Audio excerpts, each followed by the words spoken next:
alaykum kanalimiz obunachilari. Omonmisiz? Sizni ham sifat film gulingiz mana shunaqa yam-yashil bo'lib, ochilib turishini xohlaysizmi? Unda bu videoni albatta ko'ring. E'tibor bering.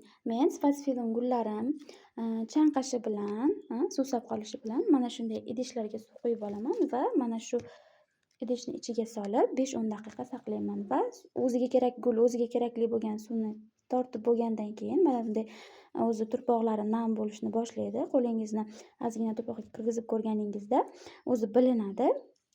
Garshogi ham anchagina og'ir bo'lib qoladi. Ularni joyiga olib qo'yaman.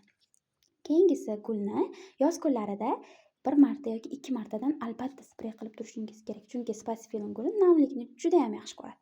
Bundan tashqari yoz kunlarida mana bunday issiq, yozning issiq kunlarida sifat film gulimni tashqariga olib chiqmayman. Iloji boricha koridorda yoki o'sha uydagi oynalar ostida saqlayman. Yorug'lik yetarli bo'lgan joyda saqlayman. Shuning uchun ham sifat film gulim mana shunday yam-yashil bo'lib, chiroyli bo'lib ochilib ko'zni quvnatadi. Agar sizga foydali bo'lgan bo'lsa, like bosib qo'yishni unutmang. Kanalimizga obuna bo'ling. Keyingi videolarda ham qiziqarli roliklarni joylashga harakat qilaman.